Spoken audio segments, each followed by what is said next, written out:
It has always seemed to me that when we begin to study the work of a human being, we become interested in the human being behind the work. Perhaps this should not be true. Perhaps we should accept things simply on their face value. But we are all tied and bound to the human state, and we like to orient our heroes in that state. We are actually perhaps helped more by the humanity in man than we are in the supposed divinity in man. The humanity brings us close together, and in the case of General Pike, it reveals to us the happy combination of a scholar and a truly delightful person. A person who had many friends simply because he was friendly, and who had an almost unending sense of humor, even though much of his life was burdened with most serious responsibilities. We have tried to have something to say about the General as a person, therefore, each evening, and we're going to select a few points this evening from early articles about him, which perhaps are not generally known and which may not be included in the popular available biographies. After he reached the area of Little Rock, Arkansas, which he came to sometime after 1832, and here became a small village school teacher, teaching in a log cabin schoolhouse, we find that a natural tendency which showed from his early boyhood continued to unfold, and that was his poetic abilities, which were largely recognized and which undoubtedly have contributed to the beauty of the work that he did. We find, for instance, that while he was teaching school, this biographer notes, again his pen was busy, writing verses for the Little Rock Advocate, as well as political articles, under the pen name of Casca, which attracted so much notice that Horace Greeley reprinted them in the New York Tribune. And so, shortly after, there was a statewide search in Arkansas to discover who this Casca was, and it finally centered upon this rather amiable, somewhat timid, round-shouldered schoolteacher. And from that time on, his literary fame increased, and he has left quite a rich legacy of good poetry, which will be of interest to one group of persons. Also, Albert Pike was involved in the Mexican War prior to the time of the Civil War, and we find the following notes. In the war with Mexico, Pike won fame for his valor at the field of Buena Vista, and enshrined the story of this occasion in one of his poems. After the war, he took up the cause of the Indians, whose life and happiness fascinated him, and who he felt were being robbed of their rights. He carried their cause to the Supreme Court, to whose bar he was admitted in 1849, together with Abraham Lincoln and Hannibal Hamlin. His speech in the case of the Senate award to the Choctaws is famous, and Webster passed high eulogy upon it. Judged by any test, Pike was a great orator, uniting learning with practical acumen, grace with power, and that imperious magnetism which only a genius can command. Albert Pike was made a master mason in Western Star Lodge No. 1, Little Rock, Arkansas, July 1850. And from that time on, we see the forces at work which caused him gradually to turn practically all of his learning in the direction of Freemasonry. He had brought to it brilliant legal background, a good literary background, and outstanding achievements in poetry and essay, and he also brought to it a tremendous personal capacity for research and study.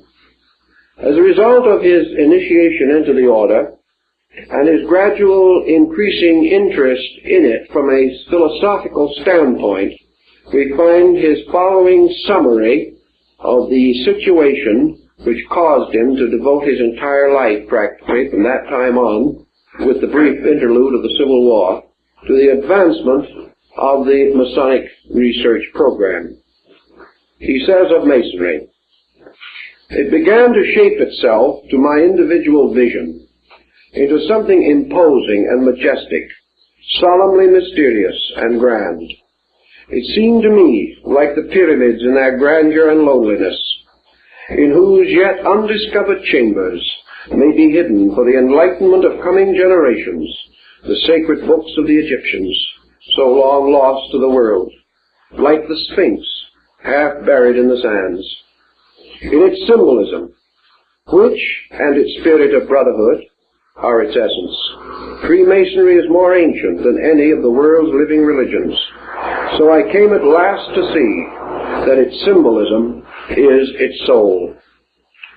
From this foundation, we can perhaps begin to estimate why he devoted the greater part of his effective, mature life to the effort to restore this symbolism, and why, in order to do so, he had to follow an ancient course, that is to seek in the most remote corners of the world and in the most difficult branches of learning for the keys to these symbols. And also, as he expresses it, he had to penetrate layer after layer of interpretation, the incrustations of ages, the pollutions of both time and era, in an effort to restore as far as possible the primitive meanings of these ancient figures. And so this evening we are going to devote most of our time to exploring along with him and in his way the essential symbols with which he became concerned. Pike would have been the first to point out that these symbols are not the private property of Masonry. These symbols derive themselves from practically every tradition of the world. Yet that there must be beneath all symbolism a substance, a meaning real and valid, would seem to be of interest and importance to us all. For in the search into the field of comparative religion, in which symbolism plays a most vital part, we come constantly upon images and figures difficult to comprehend, confusing, and at the same time utterly fascinating. We also realize that in this pursuit of symbolic lore to its fountainhead, we must begin with some conviction, some concept. And General Pike begins with one very basic fact, namely that the symbol, which has endured from time immemorial, going back to the earliest thinking, to the most basic ideals of the human race, comes the nearest to anything that we have to a universal language. The moment we lock our thoughts in words, we restrict our meanings to those of kindred tongue. The moment we attempt to interpret in the terms of familiar things, we also impose a dogmatism upon meaning. And gradually most symbols have been dogmatized. They have been given a meaning, or perhaps a group of meanings. And these are assumed to exhaust the research in the subject. The moment we place a dogma upon any natural growing concept, we blight it with an early frost.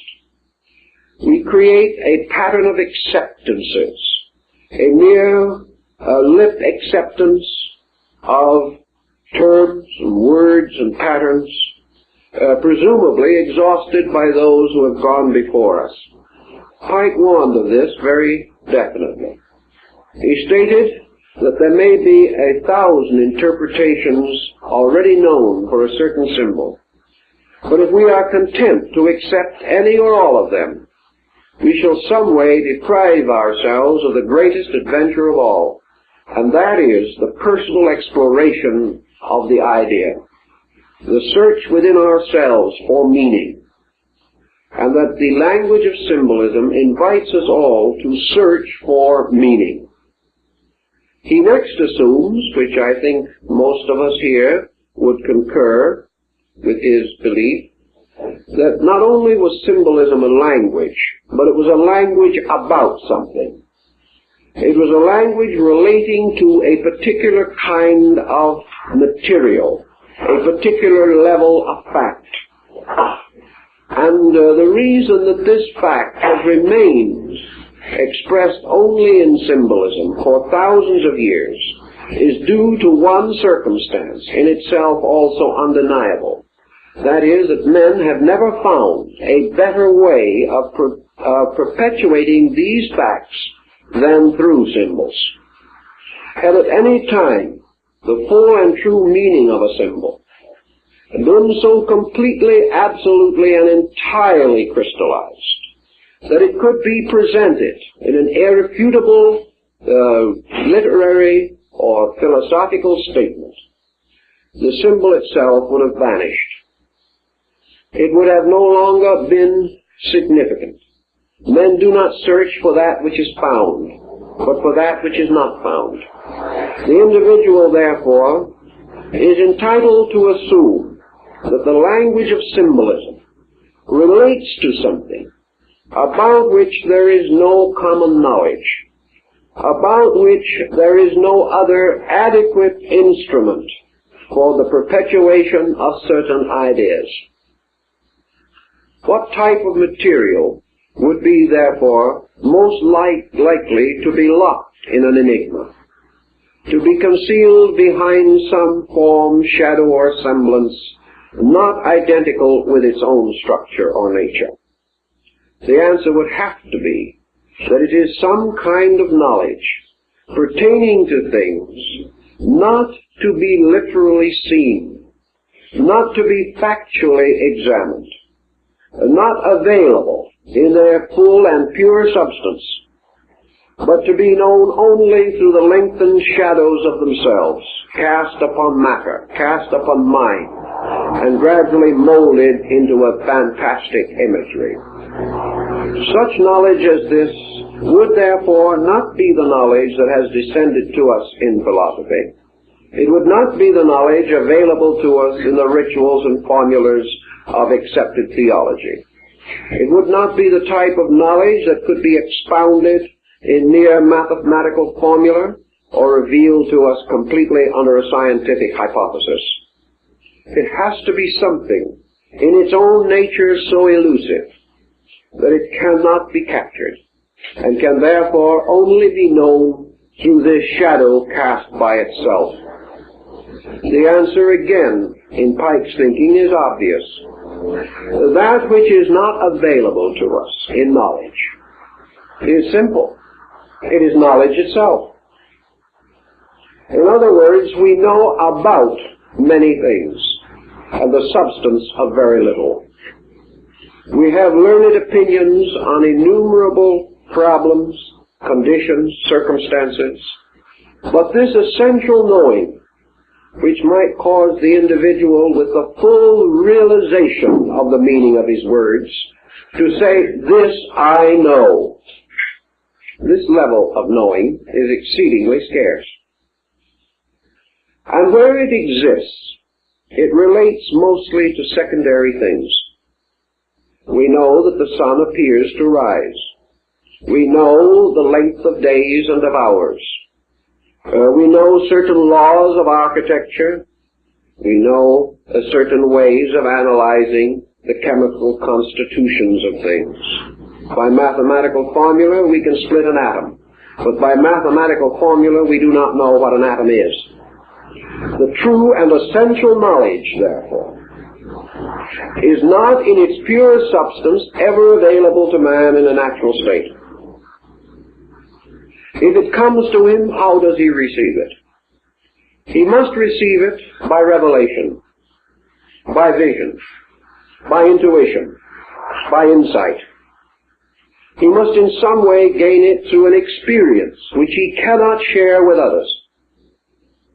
He may attempt to share, but the moment a knowing passes from him to another, that which comes to him as knowing is accepted by that other as an acceptance, as an opinion, as an interpretation, or as a belief.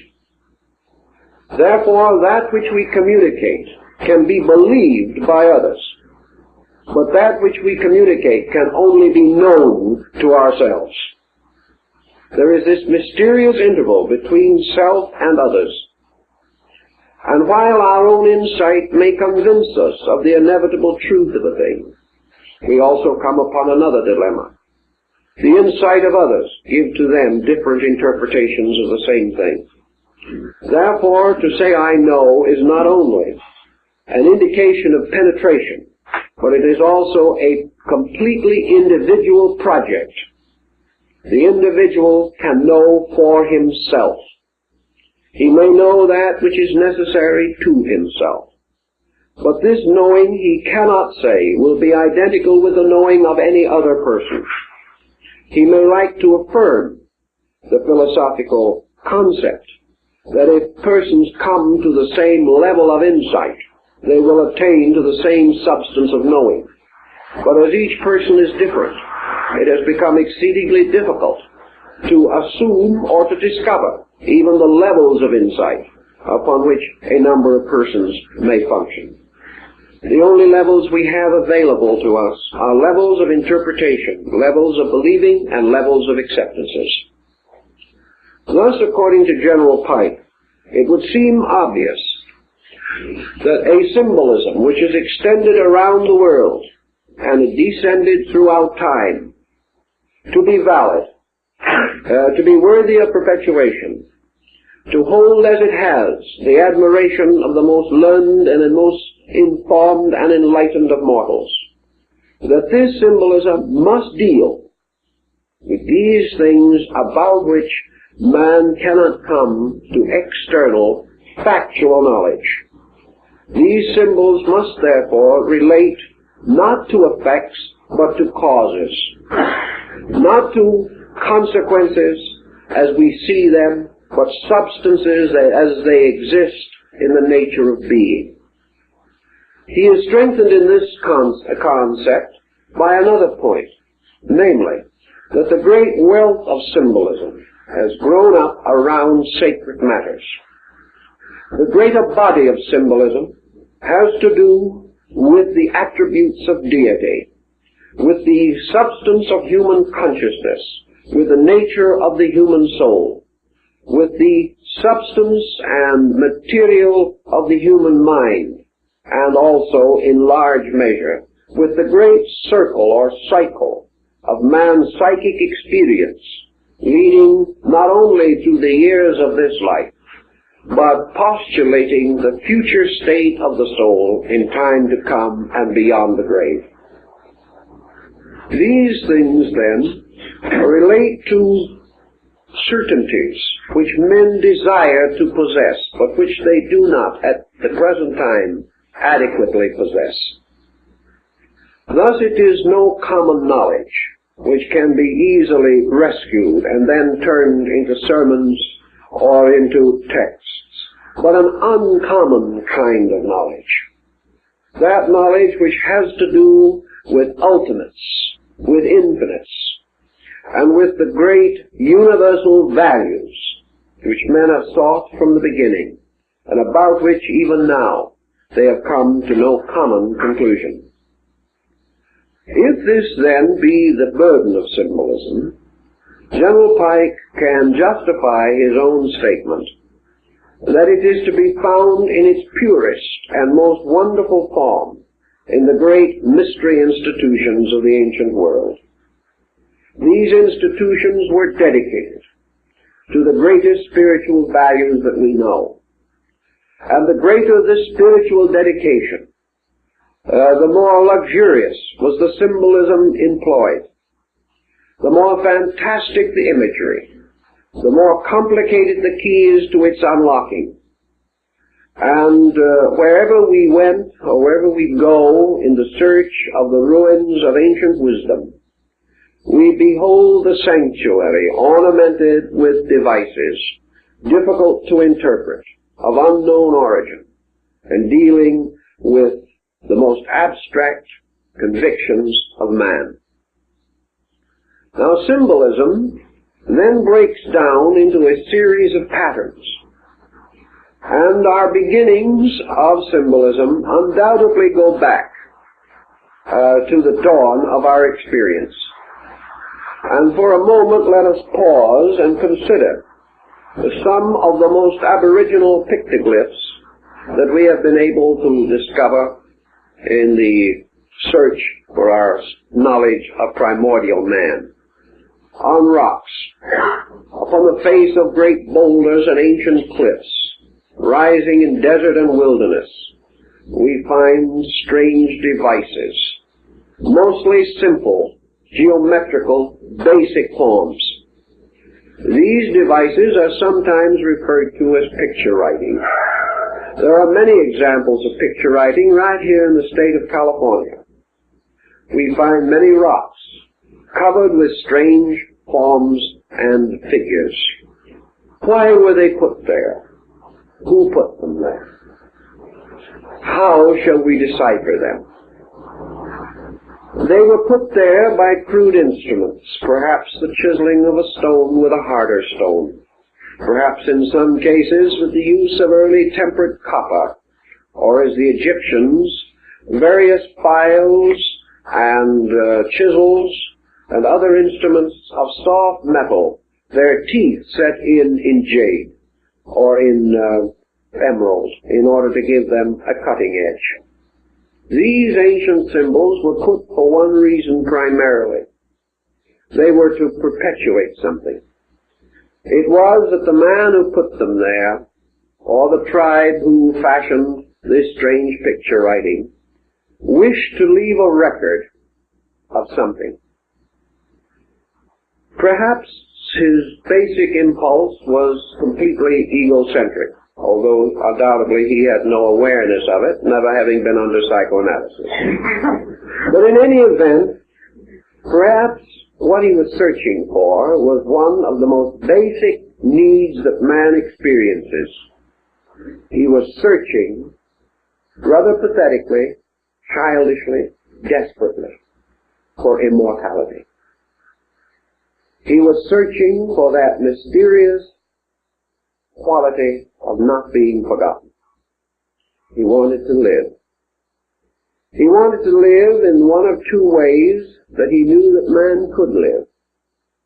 He believed, probably, from example and sorry incident around him, that this physical part of his own nature was fragile and would not long endure. But there was another part of it, his dream, his hope, the great and wonderful deeds that he had done, his claim to be remembered, his claim to make a contribution to those who came after him, his claim that those who followed would remember the hunt in the forest, and the day when he had slain the great mammoth. These things he wanted to have lived because they were his hero self. And today, even in this 20th century, there are well-educated, scientifically trained human beings who have had exposure to 3,000 or 4,000 years of culture, who will say today that no man has any immortality except to be remembered through his works. This is not an uncommon attitude among those who feel that they are emancipated from all the superstitions of the past. But this primitive man wanted to be remembered. He therefore used devices. And where did he find his symbols? He found his symbols in the beginning of language, nature. He found his first speech in the sounds of nature. He found his first designs and artistry in the simple, crude representation of things around him, things to which he gave a new kind of meaning. And in most cases, this meaning was a motion from a concrete to an abstract point of view. For example, perhaps he regarded the great cave bear as a very strong and brave animal. Now, this brought with it a gradual development of an idea, an association mechanism. And in time, the glyph of the cave bear was no longer a representation of this animal, merely to perpetuate the animal. It became the symbol of the attributes of the primitive mind associated with the animal. Therefore, this bear became the emblem of strength, or of courage, or of endurance, or whatever attribute the human being found most acceptable in the study of the animal. Thus, by degrees, men developed totems in which they took the names of these creatures as symbols of their powers. We find this still among American Indian tribes and among many other primitive people. And in all through the Central American complex of civilizations, we find that the totem, or the symbol of the person, is placed above his head in the glyphs. And this is the key to his name and to the virtues which he represents, or to the dedication of his own life, to the exemplification of certain qualities. Thus we see the bear becoming the symbol of bravery. We see the sun losing its actual astronomical meaning to become one of several things. First, light. Second, time. The sun became a symbol of time because it gradually came to be called the figure of day, or days. And primitive man began his counting of days by the number of risings and settings of the sun. For a longer period he chose the moon, and therefore he began to have a kind of simple calendar. Things that were 3 days back were 3 suns back. Things that were 3 months back were 3 moons back. And beyond a comparatively small number of suns and moons, his chronology became rather corrupt. He had no, in early times, he had no concept of longer periods. This came later. But the sun then became the symbol of light, it became the symbol of days, it became an emblem representing insight, it became a sign of blessedness or of good. It gradually unfolded into a sign of wisdom because it was opposed to the darkness of night, which was ignorance. It became associated with integration and orientation as opposed to the chaos of night. And by degrees then, each of these natural objects gained a more or less abstract meaning, a meaning which carried it into a world of invisible values. A brave animal can be seen, or a brave man, but bravery as a fact is not visible, except by some action by which it is personified, or some condition which exemplifies it. So the moment man began to think of qualities as apart from physical objects themselves, he had to go into symbolism. He also found various problems arising in the development of his word structures, where he discovered early in life that the most difficult concept to express in some visible form, capable of being perpetuated, is motion. It is very difficult to indicate motion on an immovable surface. He could not make a glyph that would fly off the surface and therefore be true to motion. He had to create the concept of motion without the object itself moving. One of his earliest experiences in this, as we see by studying the pictoglyphs, is the use of a series of footprints. These footprints indicate a journey. They may also indicate that their beginning and termination, the locations involved. Locations at that time being so crude and rude we cannot rediscover them, even from the glyphs. But this long string of footprints was not entirely a happy thing. He could try to create the concept of motion through representing his animals and other creatures, as in the ancient caves of France, in motion. But a bison in motion is not really a very happy substitute for a necessary abstract verb. It is not very solutional. Yet he had to have motion. Maya solved it by putting a wing on a noun and making a verb out of it. The moment he added a wing, it symbolized motion. Very ingenious, and requiring a great deal of thought to develop. But he did find the need constantly for creating forms for the expression of values not visible as objects. So out of this early struggle came the rise of pictoglyphic and hieroglyphic forms. The hieroglyph was an organized pictoglyph, and probably the greatest development in this situation is found in the languages of Egypt and of China. In both cases, we have an inconceivable array of such picture forms. We may also, of course, mention the Maya glyphs, which number over 10,000. But unfortunately, they are not as easy to use as some of the others because we simply have not yet been able to decode them. But in the Chinese and in the Egyptian, we are in somewhat better condition. The Egyptian language, although it comes to us in its earliest form in a highly developed state, still shows that it was the inevitable evolution of the rough and crude cuttings upon the walls of cliffs and rocks. It is a gradual refinement. But the Egyptians began to discover means of making their symbols more valuable, making them more useful. They gradually came to identify, out of all of their animal pictures and their various symbolic devices, for each of which they had a name, they gradually developed a sound equivalence. This was frequently derived simply from the beginning of the name of the object.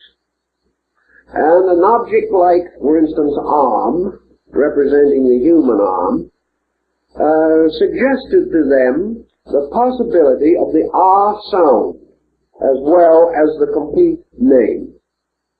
This R sound could be combined with other sounds. Among the Aztecs it was done more simply.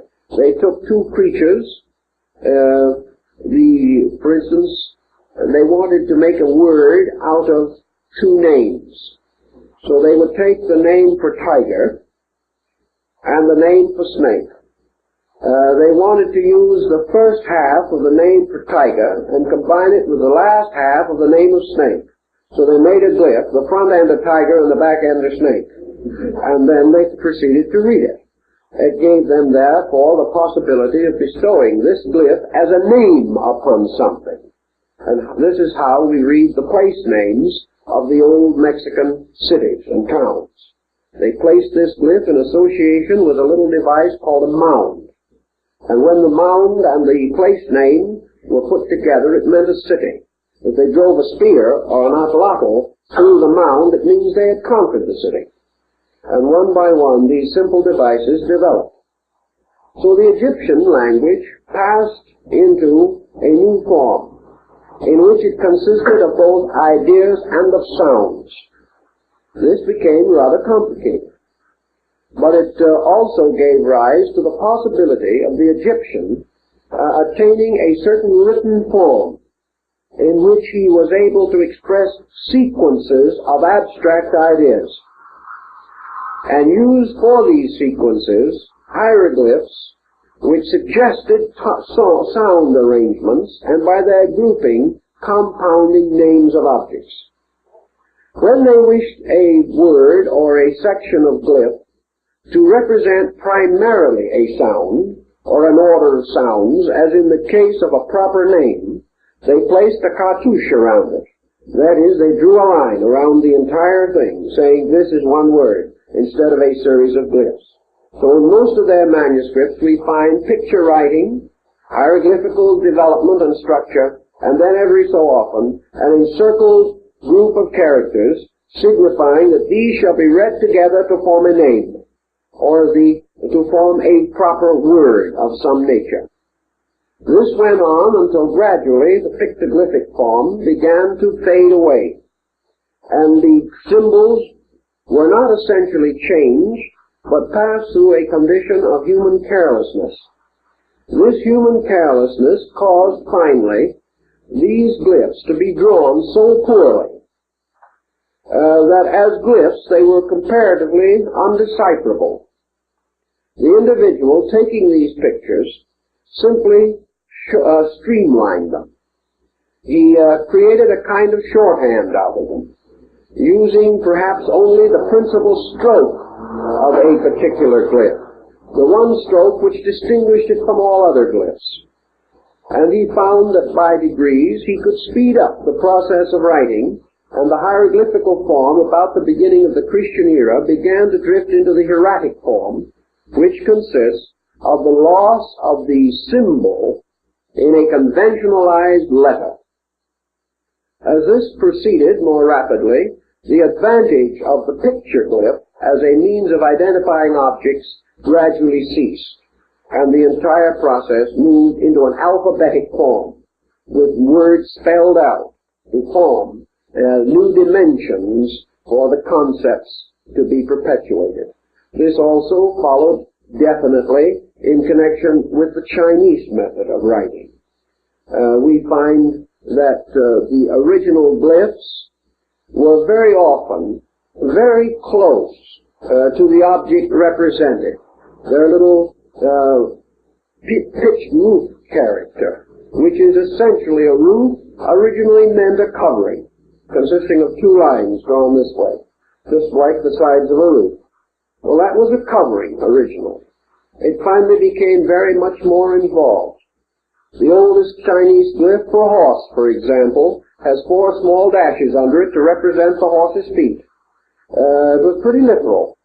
And among other languages, it is true that the Chinese perhaps has changed less than most others.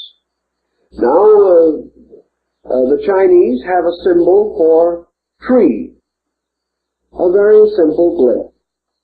Now, they were also concerned with what we might term the plural forms, and how were they going to handle that? If they were somewhere and they found another tree, and they wanted to have 2 trees clearly indicated, they followed the line of greatest expediency. They made 2 trees side by side, and that was exactly what it meant, 2 trees. But this didn't end the problem, because it could get worse. Another man decided that he wanted to say that he had just been in the forest. Now this presented a more or less complicated situation. You couldn't keep on drawing trees all over the page. So the happy idea of the simple plural came into existence. Above 2 trees must be many trees. So they put a 3rd figure of a tree, and the result was forest. Above 2 means forest. A very simple device. And in this way, they had no difficulty in ultimately indicating their meaning. They had many different symbols. When they made the sign of a roof, they then placed a symbol of fire beneath the roof, and a fire under a roof is a home, a place where you live. Another simple problem is that they anciently used for conveyance a kind of a cart. And if you look down on this cart from above, you saw the axle running through the 2 wheels. You saw the flat, straight edges of the 2 wheels, and in between a large rectangular mass representing the body of the cart. This particular symbol was reduced to simply mean center, middle. because it represented the middle part, a central axis moving through something. And this became associated with the original name of China, which was the Middle Kingdom. Thus they went on, by degrees, building up a most elaborate group of writings, multiplying their strokes, increasing their skill and knowledge, until finally they produced a language so flexible that almost any idea which man can express can be rather adequately presented. These things all rose from natural symbolic instinct. The effort to use simple things to express or explain difficult things.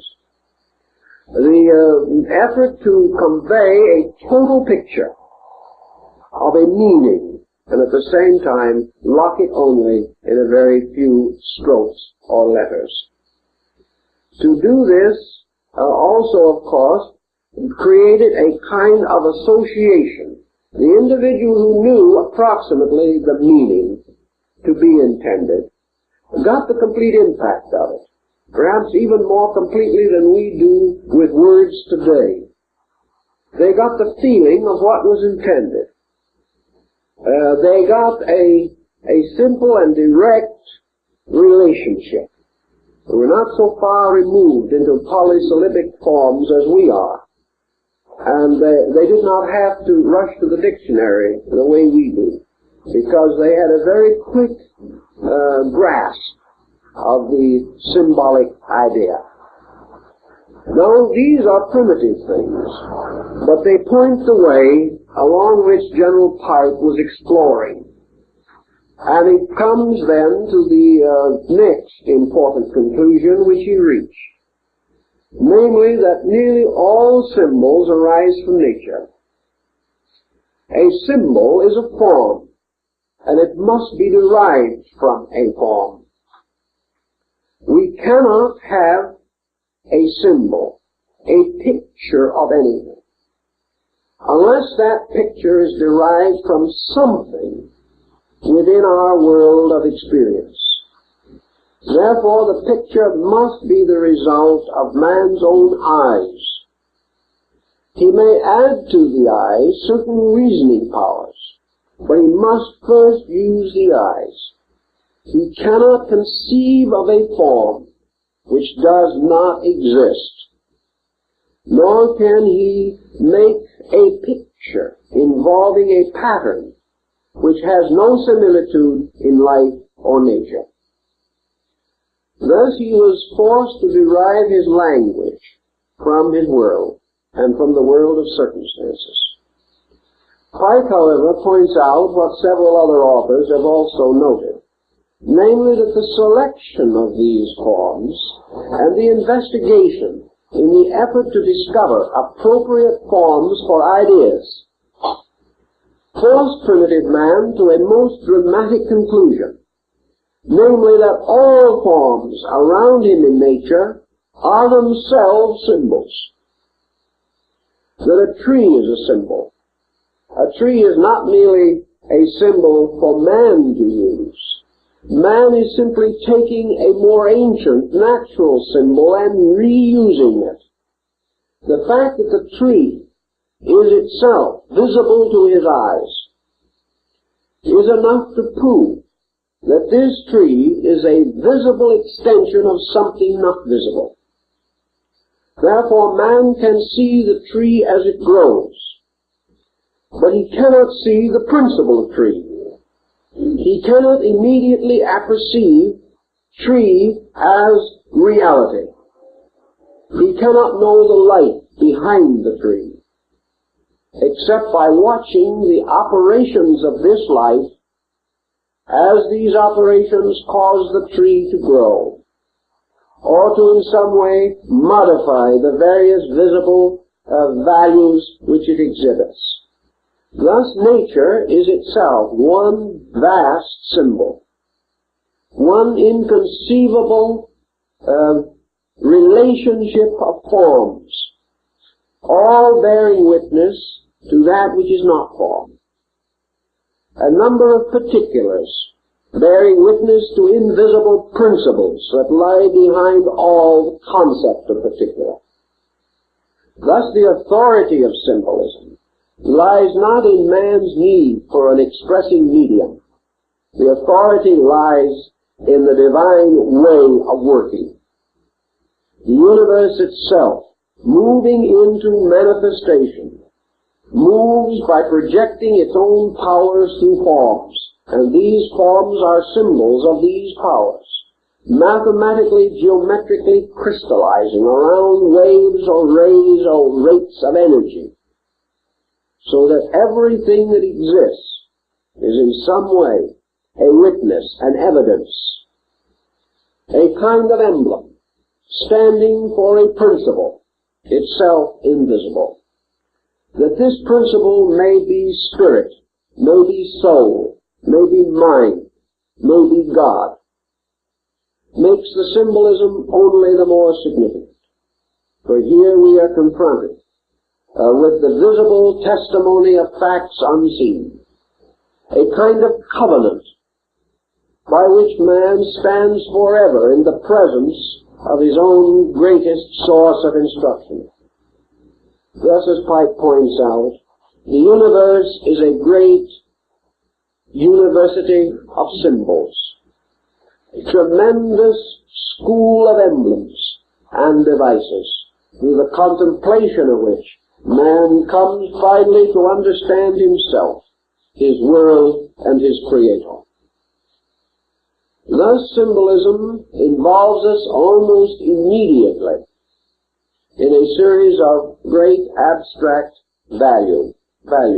And the fact of symbol is the first great link that man has with a world of spiritual forces operating behind the visible appearances of life. So the fact of symbol becomes the validity of symbolism. It becomes the proof of the meaningfulness of the entire concept.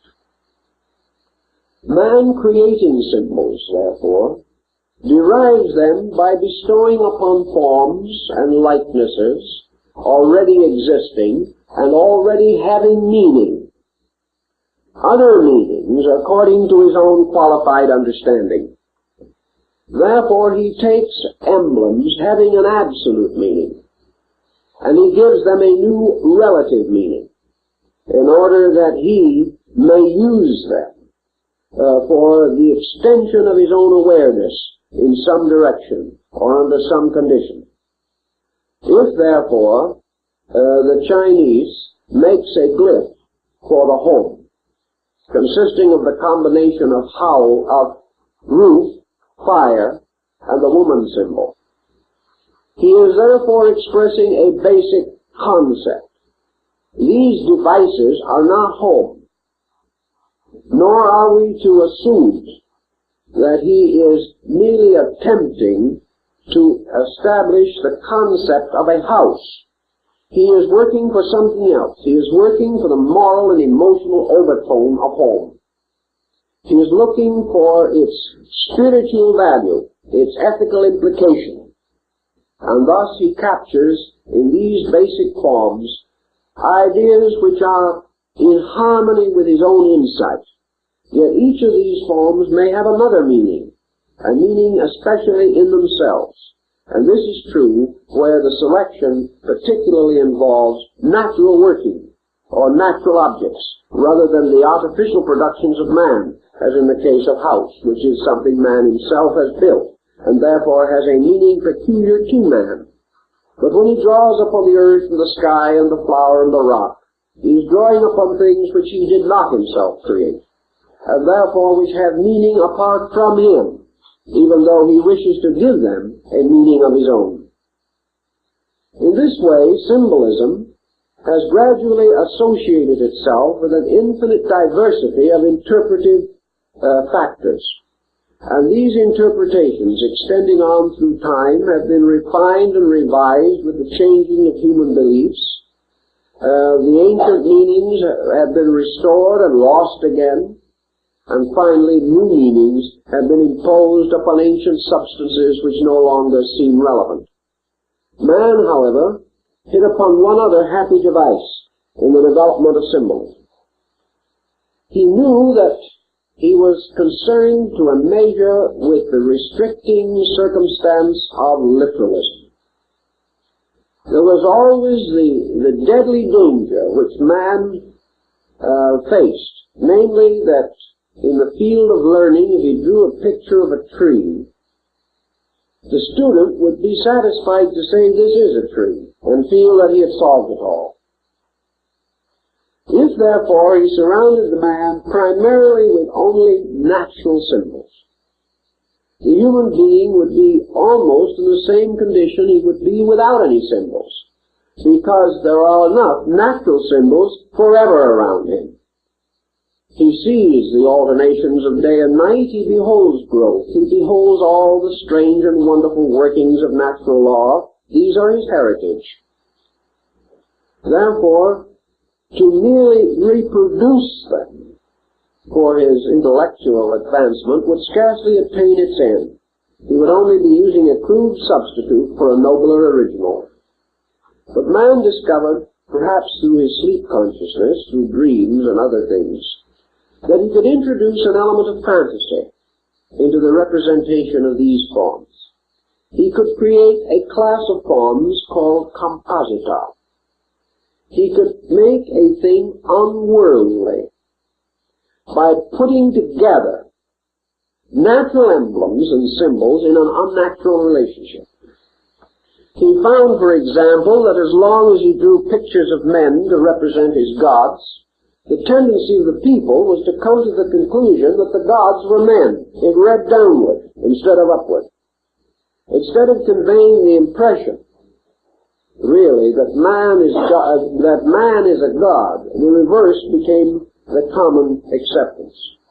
But when, as in the case of the Egyptians, the human head was taken off and the radiant globe-touching scarabasaka was placed on the shoulders of the human body, so that it became a human body with a beagle's head, the inevitable result had to be that the mind could no longer search in its experience for a living example of this.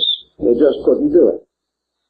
Or when they placed the symbol of the head of Apis, the bull, upon the shoulders of the god Osiris, this Horipus, or this deity, could not be found among men. It represented a departure. Here we had now a fantasy.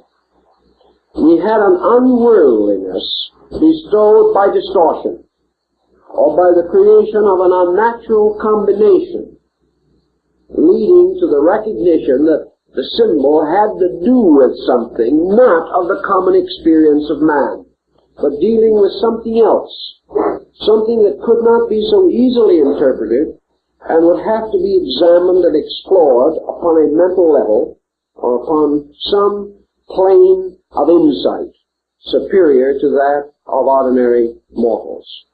Another simple way of doing the same thing was to disproportion the sizes of things.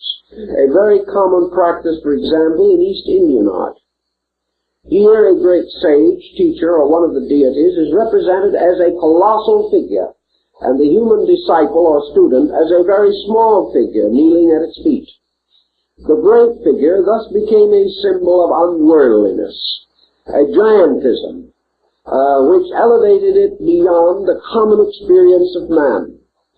Such perhaps was the tremendous subtle influence of the Olympian Zeus, this monumental structure, this tremendous figure, or the great standing figure of Helios, the god of the sun, that stood at the gates of Rhodes, and has been preserved for us under the name of the Colossus of Rhodes. But by great disproportion, by great enlargement, an unworldliness was also created.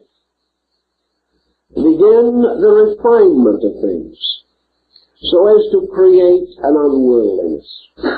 Might mean a creation of so sensitive, so truly and completely beautiful a thing, that no equivalent could be found among men for it.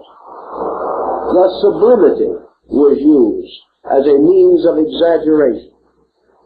As Leonardo and Michelangelo realized and exhibited later, also the dynamic of the so-called heroic proportion, or by the voluntary and intentional distortion of the anatomy or structure of the human figure, this figure became symbolic of something not human, something either superhuman or subhuman, something beyond our immediate ken of comprehension. A great study was made, for example, of the familiar figure of Michelangelo's Moses. And it has been pointed out that if this figure should stand up, it would be the most disproportionate piece of art perhaps produced by a classical master. The parts of the body are not in proportion to each other, but the compound effect is one of great majesty, of great force, and of a measure of patriarchal unworldliness, an escape from the literal, an escape from the obvious, into the expression of overtone, to one kind of artistic subterfuge or another. Thus the symbol, in its simple language, began to take on many different aspects. Particularly, early man was interested in disentangling it from literalism and trying to use these familiar objects in a manner which would not convey merely a trite and familiar meaning. The symbol also gave rise to many other devices. It gave rise to emblems. And emblems, as pointed out by Quarles in his work on emblems, were really originally moral pictures. An emblem was a moral representation, gradually becoming more and more stylized until it became a device, became a kind of reminder of quality, rather than an actual picture of it. During the 17th century in Europe, there was a great number of emblem writers.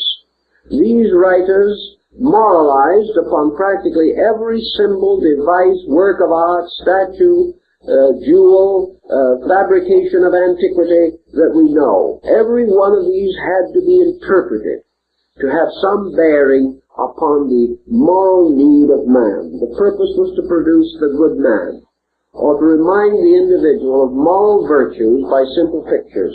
These books, of course, were largely worn out by children, because young people received most of their early schooling from these old emblem books. Religious emblems that we remember immediately, of course, bring to mind the Christian cross, which is associated with the most dramatic episode in the life of the founder of the faith. We find that in India, in Buddhism, for example, the chakra, or wheel with 8 spokes, the Noble Eightfold Path and the wheel of the law, has become practically a universal symbol for Buddhism as a religious philosophy. It has gained the same general acceptance that the cross has in Christianity. Perhaps equally important in the Judaistic system is the sacred name, formed of flaming letters, which has also a great sacredness. Perhaps the outstanding religious emblem of the Jewish people is made up of the 2 tablets of the law, bearing letters or characters signifying the commandments. In Islam, the great symbol is the crescent of the planet Venus, which has to do very much with the development of their faith.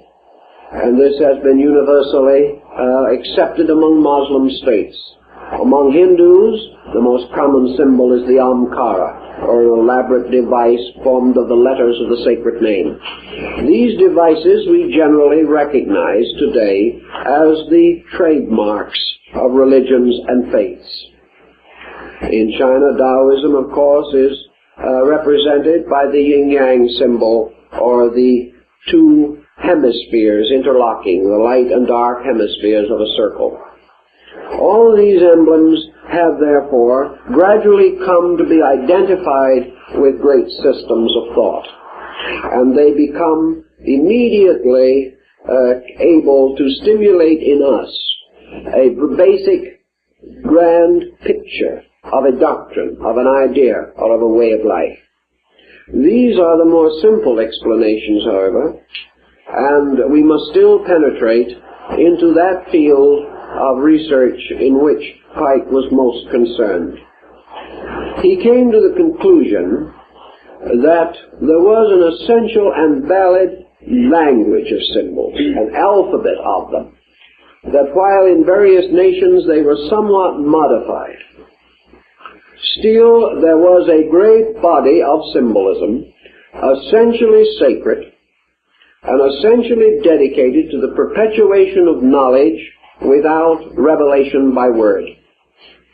Therefore, the communication of certain secrets from age to age, from time to time, was accomplished by means of symbols, even as the ancient craftsmen in the days of the cathedral builders of Europe each marked his stone with his master's mark, a mark peculiar to himself, and being the same permanent record that the primary man or ancient man carved so crudely upon some boulder.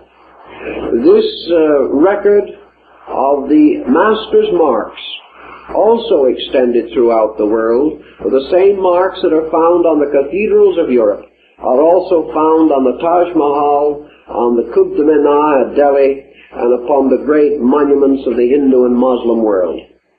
Therefore, this practice of marking goes on throughout the world. And these marks that were on the cathedral stones of Europe are almost identical with the caste marks worn on the forehead of various Hindu sects, the members of the sects. Thus, this language of basic idea has spread to become perhaps the world's most simple means of the perpetuation and communication of secret knowledge, of knowledge hidden in cipher, in code, that these symbols form an elaborate cryptogram. The only difference being that instead of finding one simple easy key which unlocks it, the keys were lost in the debris of the ancient world.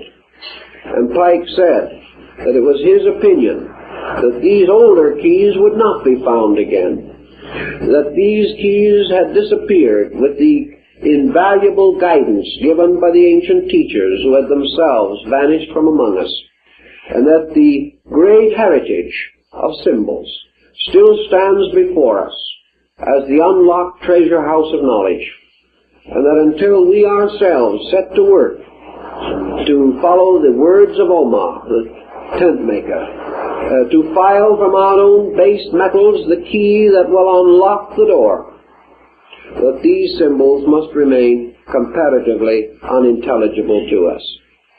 Assuming that there may be a certain validity in this, and I think there is a very great validity, what are we going to do when it comes to our turn to attempt to penetrate these symbols? We have, first of all, to answer a simple question, perhaps, and that is, just what is the vitality and life within a symbol? Is a symbol a living thing? Is it a dead thing? What is this symbol? It is some kind of a formula. It is power locked in a picture. Perhaps a very crude picture, and perhaps with only a very few lines. But still, it is a power locked in a picture. And why do we say that it is a power? Because we say that in some way it is a truth, and that a truth is always a power. For a truth is the power which enables man to achieve his great victory over ignorance in some particular, in some way, or upon some level of function or understanding. Thus a symbol has, we shall say, an essential meaning. that it has its root in some law. It must, because it is derived from nature, and everything in nature is meaningful. It also has, as I said, an accumulated series of meanings. And the individual, confronted with a symbol, is at first placed at a serious disadvantage. We will imagine that for some reason and in some way you have wandered into the ruin of some ancient Egyptian temple, and there, half buried in the sand, among the wreckage of time, you see graved upon the wall of that room, in strange, deep cuttings of abstract artistic merit, a strange and powerful device, a symbol. What the symbol is for the moment is unimportant, because its name is Legion, but that it is an arresting device, we will admit. Perhaps it came down to us from Talamara and the strange, pathetic reformation of Akhenaton over the faiths of Egypt, this strange mystic living in a world of symbols. But whatever it may be, there it is. So what will you do with it? Well, if you're inquisitive, the first thought you probably will have is to look in the guidebook quickly and see whether somebody of note and importance hasn't seen this before and has a nice pat explanation that will require no further mentation on your part. So perhaps if you are more fortunate than most tourists, you will find it in the guidebook. The general experience is, however, that you will find everything else. That particular emblem some way escaped attention. But assuming that you do find it, you will then find what Maspero thought it meant. You will find what Petrie thought it meant. You will find a learned opinion by Piazza Smythe, the old Astronomer Royal of Scotland, who was in those parts. Perhaps you will find a very erudite description by Lepsius, or you can find a little more in Wilkinson's Manners and Customs of the Ancient Egyptians, or in one of the admirable handbooks of Sir A.E. Wallace Budge. You will get some kind of an interpretation, probably, if you look far enough. But what will you get? You will get the same type of interpretation that was based upon the learning or scholarship of that school of Egyptologists that has risen since Champollion and which has dominated the field ever since. They will tell you all they know, but what they know will be based largely upon Egypt.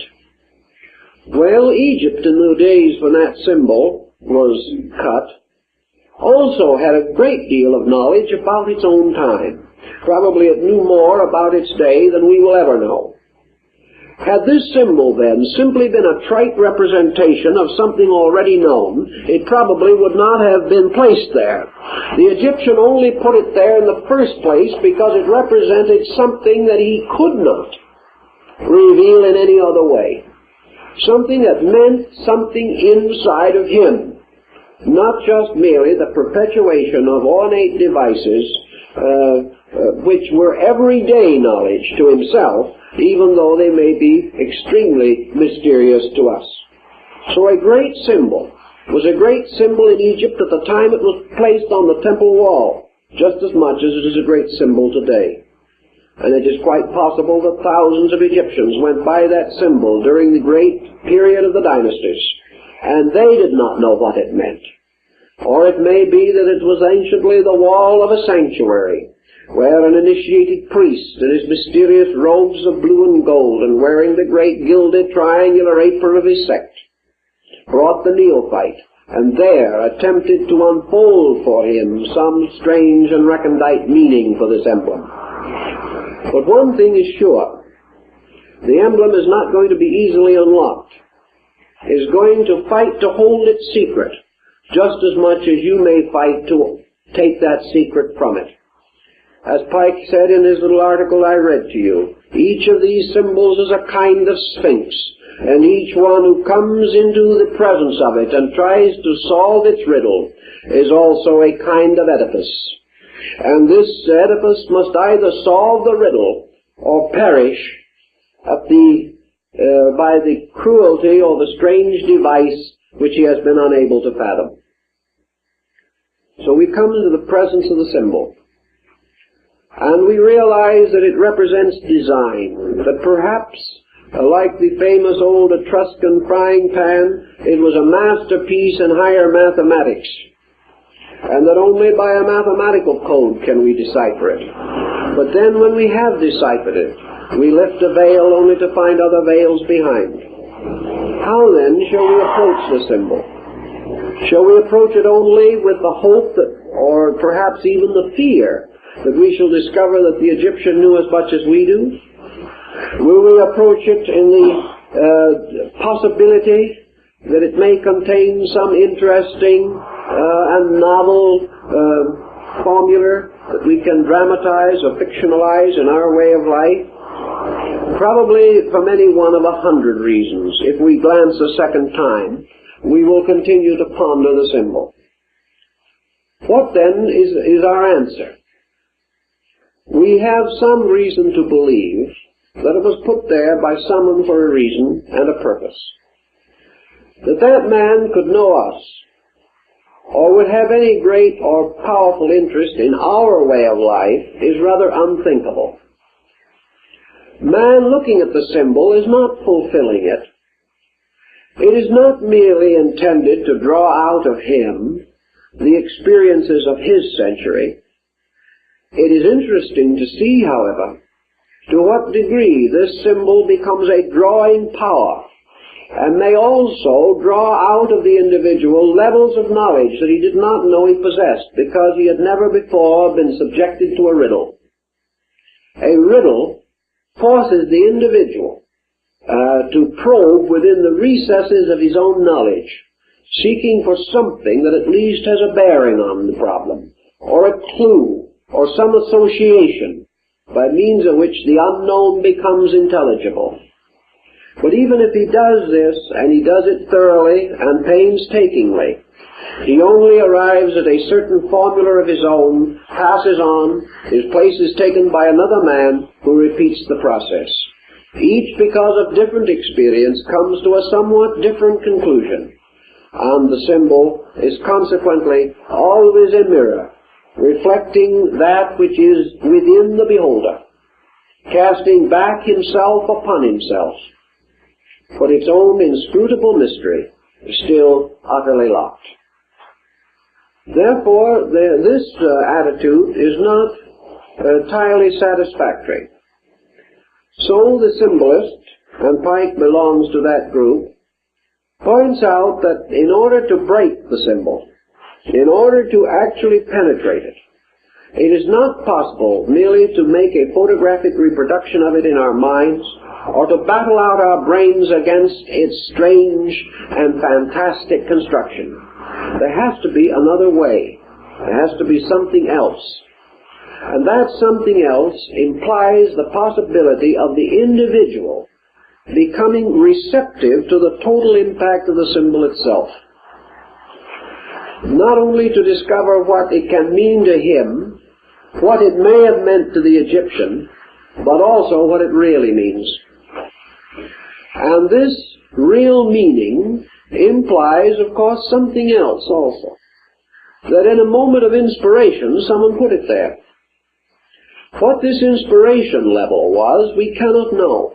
But if the symbol has survived as a great and magnificent arresting thing, that level of inspiration must be explored. We've got to try to find again the consciousness of the man who put the symbol there. This does not mean that if we do, we shall finally solve it. But it does mean that we shall come a little nearer to solution. We shall have a better grasp than merely imposing our own nature upon the symbol. Great symbols are nearly always strangely orderly, wonderfully mathematical, and while their essential principles may be obscured by flourishes and artistic devices, each one is based upon a grand concept. It is a cross or a circle or a triangle or a square. It has some tremendous basic mathematical strength, or perhaps numerical arrangement by which it has a strange and deep meaning. There is a pattern there. There is always an orderly progression of things. Thus the symbol invites us to contemplation.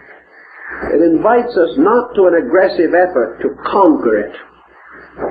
It invites us to meet it in a more or less receptive manner, opening ourselves to it, persuading it to come forth, rather than demanding it to come forth.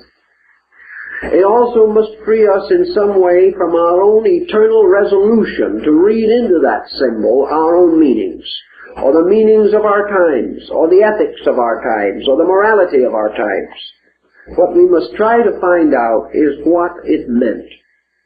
And as it probably arose from this great system of world mysteries, the great educational body of the past, this symbol may well be part of the great textbook of essential learning, a strange essay, a wonderful composition, placed there with masterly skill, not only to confuse the ages, but in some strange way to bind the truth seeker of the present to the truth discoverer of the past. Thus the problem of the impact of the symbol, the effort to decode it, may lead us in many directions. As Pike points out, one of the first things that a good symbol does for us is to show us how ignorant we are. And that is an admirable beginning for something. It certainly reminds us that the common knowledge that we have is not very valuable in an uncommon situation. It further also reminds us, if we think a little more, that the common knowledge that we have has very seldom been sufficient in any situation. That we are dying of our common knowledge, and that unless we do something about it, we shall continue to die. Thus it behooves us to explore the symbol. And the moment we start on it, we are dedicated to the great course to study of primordial man and his search for light. We must, to a certain degree, have the same experience which Pike himself had. Drawn into Masonry by the rather natural circumstances of the time, he became aware that he stood in a great palace of symbols. Gradually it dawned upon him that these symbols were the soul of something. That this organization which he had joined was not merely a body of persons tied together by dues. It was a symbol of something. It was something that tied into a challenge. A challenge that could only be solved in one way, and that was by the attainment of universal enlightenment. That symbol would always be there, pointing a strange, abstract, accusing finger at the individual, solemnly pronouncing his ignorance, until that symbol itself was completely and entirely unfolded. And to search through these symbols is a very valuable experience for persons in practically every walk of life, because this temple, with its numerous and wonderful tracings, is only a miniature of the great temple of the heavens, the temple of earth, the temple of the world, upon the surfaces of which are innumerable wonderful patterns, designs, and figures. Men must read these figures and live, or remain ignorant of them and die. Life is just that simple. Either man must solve the riddle of nature, the riddle of the great Sphinx that sits forever on the threshold of the unknown. Man must solve the riddle of himself or die. He must solve the riddle of universal law, achieving an obedience which will enable him to live, or else he will die. He must either find the great principles which underlie all forms and appearances and cling to those principles, or he will not find them and he will perish for need of them. So our great search for these symbolic insights forces us to begin the long and perhaps arduous path that leads man from the appearances of things to the essences of things, from religion as a formal structure to religion as a divine revelation, from philosophy as a confusing path of intellectualism to philosophy as an outpouring of universal wisdom from the divine nature. These paths must be followed in the search for truths. And in the following of these paths, one by one, the superstitions and fallacies of man fall away. We discover truly that we cannot go far in the world of serious scholarship without feeling ourselves drawn more and more closely to the human need. We cannot search into the great origins of our knowledge without gaining a greater respect for persons of all places and types.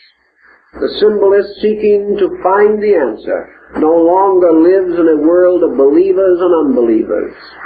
He no longer belongs to a world of those of the true faith and pagans and heathens. He lives in a world of individuals, each of whom is tracing the symbols of his faith and trying to find at the source of those symbols the certain and sure fact which is the root of faith.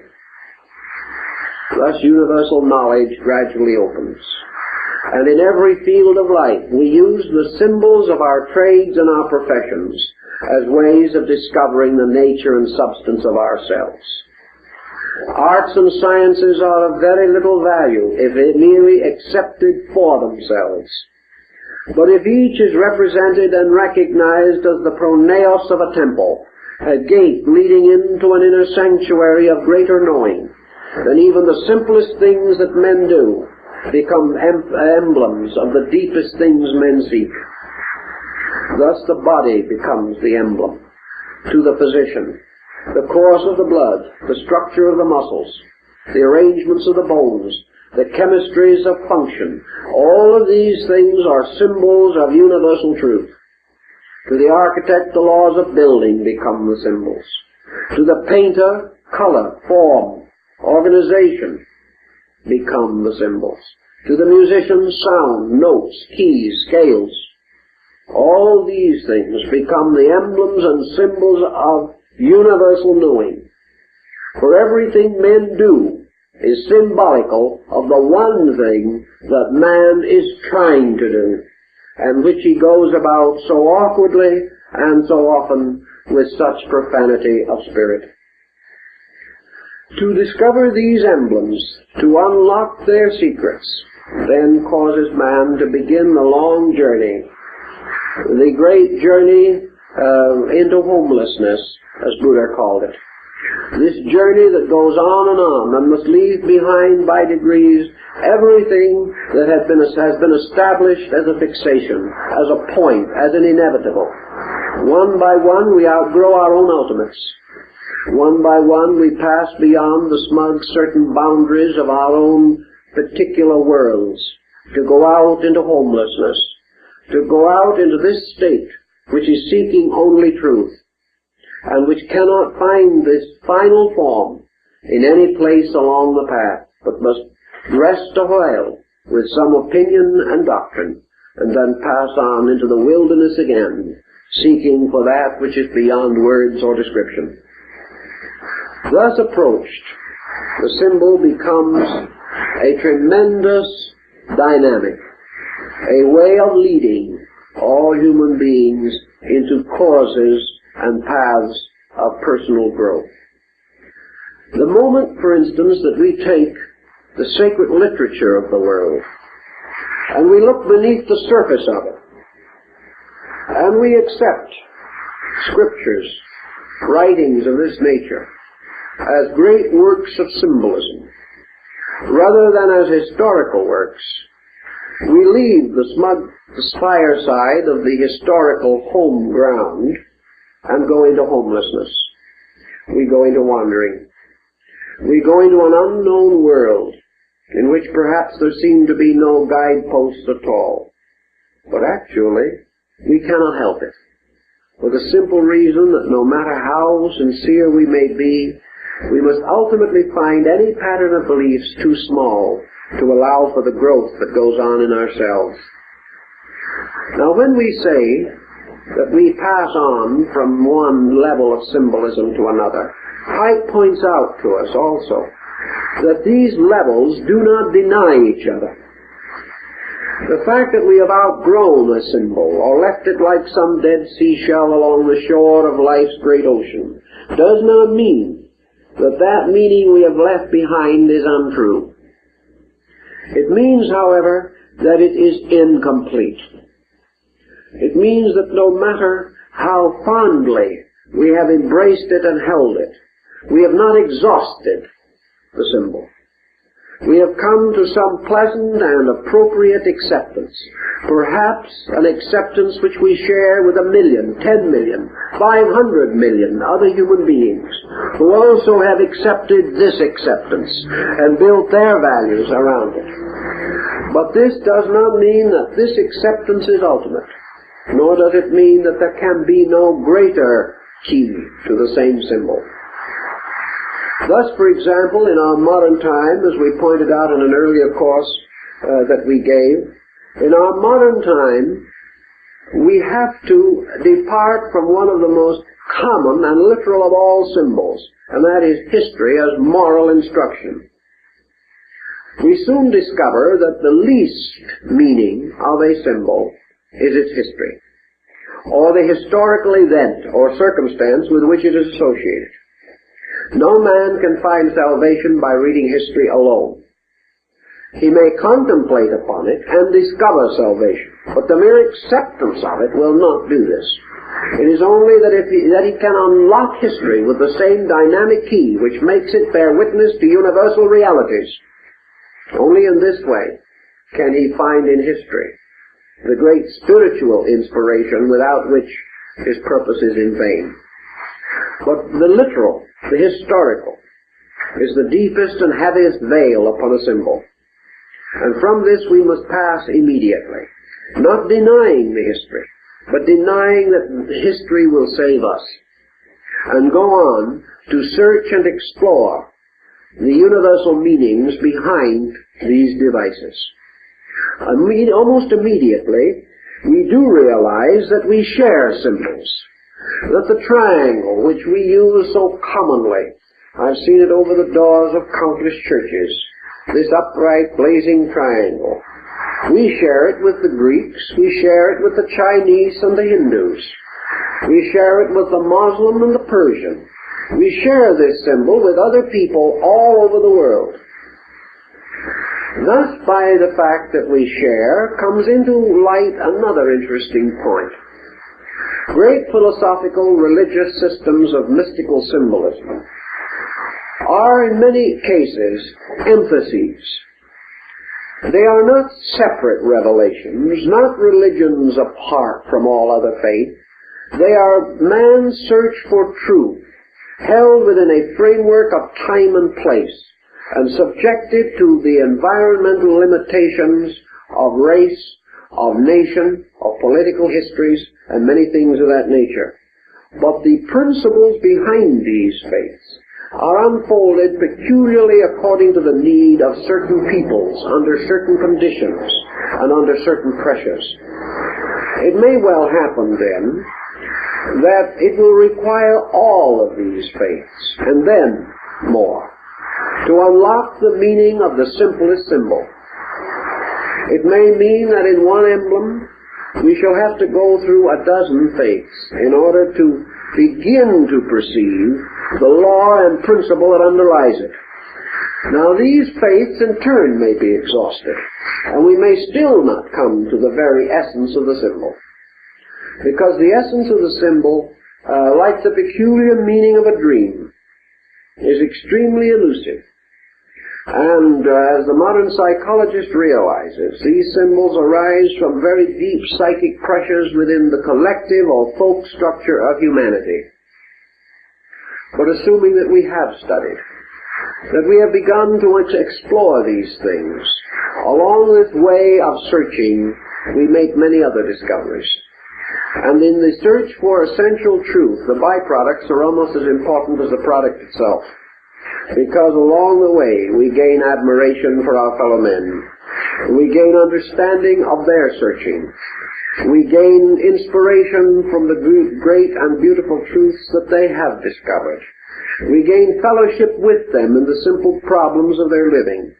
And we move inevitably from a purely intellectual position to one of the deepest compassion and emotional acceptance of things that perhaps once were strange, difficult, and unknown to us. Thus, one of the great results of an honest search is the discovery of friend, the discovery of brotherhood, the discovery of the right power and purpose of working together for these great ends, which we have none of us yet fully attained. Therefore it is not that one shall lead and others shall follow, but in the search for truth we are all brothers, searching together for that which is beyond us all. Consequently, our small jealousies and our petty prejudices can dissolve when we realize that we all bear approximately the same relationship to the sovereign center of truth, that one does not possess it and is passing it out to others, but that all, possessing parts of it, are searching for all of it, and sharing the parts together advances the search for totality. So we go on in these symbolisms until finally we come to what might, as Pike pointed out, be the greatest key of all. Through learning we advance our course a certain way, but the course itself cannot be completed until the individual himself, who is the truth seeker, recognizes the sovereign importance of so adjusting his own nature and disposition that he is capable of a knowledge beyond his present state. Thus, Pike points out the great systems of disciplines advocated in the Eleusinian, in the Hindu mysteries in China, and in all parts of the world. Namely, that insight, true insight, arises from conduct. That true knowledge is not possible to the ignorant until certain other things have been achieved. Consequently, the search for the symbol, the tremendous invitation of this riddle, the progressing of it along natural and reasonable lines until we are finally frustrated, beholding a great spiral staircase rising as in the wonderful table of Thebes. Then suddenly the realization that we cannot finally come to solution without the total reformation of ourselves. That from our own natures, the eye must be fashioned that can see beyond the horizon of form and place. Thus in the Egyptian rites and in the Greek rites, the seeker after truth had to carry the small lamp of his own attainment when he examined all of these strange cuttings and symbols and pictures and devices. Without the lamp of his own soul, without the light within him, the meaning could never be found. So we come back to the simple concept as taught by Jesus and Buddha and many others, but with a new meaning, a new degree of value, namely that the truth seeker, in order to attain, must place himself under the laws which he seeks to understand. Until he makes this personal consecration or dedication of his own nature, he cannot have the insight necessary to see. So in the great structures which use these symbols originally, discipleship always preceded acceptance into the mysteries. Albert Pike gives us quite a detailed description of the great rituals held at the time of the Eleusinian mysteries in Attica in Greece. These were the state mysteries. They were the mysteries which citizenship in Greece permitted the individual to attend. Those who were born citizens, free-born of Greece, men and women, were permitted to be initiated into the Eleusinian rites. The first or lower rituals were given to all who sought, and any person well born above the age of 12 years was entitled to receive the rituals. He beheld the great symbolic pageantry of this rite, by means of which he gained a more or less total impact of the great Orphic mystery, which was the spiritual root of his culture. Because everything that was Greek art, Greek music, Greek literature, Greek philosophy, and Greek religion arose from this great core of the Orphic revelation. The hymns, the mystical songs of Orpheus, the strange, secret, tender ritual of universal love which lay at the root of all Greek culture. But after the neophyte had taken this lesser ritual, he then had to indicate his future.